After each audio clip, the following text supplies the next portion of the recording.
এইদিকে কড়াইতে তেল গরম করে আলুগুলো কড়াইতে তেল দিয়ে আলুগুলো ভালো করে ভেজে নেব। আলুগুলো ভাজা হয়ে গেছে। কড়াইতে তেল গরম করে তেজপাতা, গরম মশলা আর চিনি ফোড়ন দিয়েছি। এবার এর মধ্যে কুচিয়ে রাখা পেঁয়াজটা দিয়ে দেবো।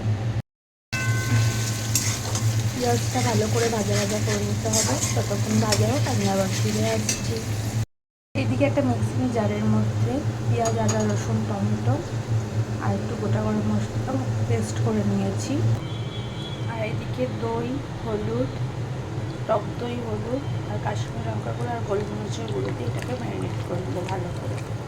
পেস্ট করা মশলাটা দিয়ে ম্যারিনেট এর সাথে করছি না এই কারণেই, আমার বাড়িতে ছোটো বেবি আছে। আর আমি যেহেতু কাঁচা লঙ্কা পেস্ট করেছি, হাত জ্বালা করতে পারে, সেই থেকে বেবিরও স্কিনে কিছু প্রবলেম হতে পারে, এর জন্য আমি অ্যাভয়েড করলাম। এটা ভালো করে ম্যারিনেট করে নিচ্ছি। পেঁয়াজটা ভাজা ভাজা হয়ে গেছে। এবার ম্যারিনেট করা চিকেনটা এর মধ্যে দিয়ে দেবো। দিয়ে 2 মিনিট ভালো করে নাড়াচাড়া করে নেব।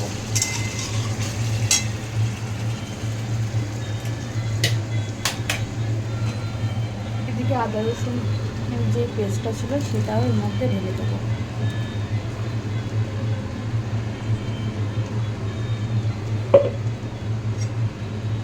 মিনিট 5 এটাকে ভালো করে নাড়াচাড়া করে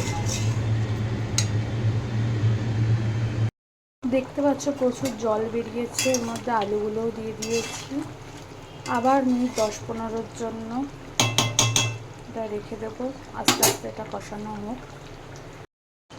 দেখতে পাচ্ছ চিকেনটা হয়ে এসছে। যেহেতু ভাত দিয়ে খাবো, একটু ঝোল ঝোল করেছি, একদম ভিলেজ স্টাইলে দেশি চিকেন রেসিপি।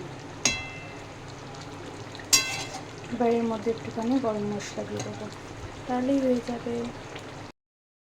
এটা হচ্ছে ফাইনাল লুক। দেখো বন্ধুরা, একদম গ্রাম্য স্টাইলে বানিয়েছি, জলদি। কেমন হয়েছে আমাকে কমেন্ট করে জানিও।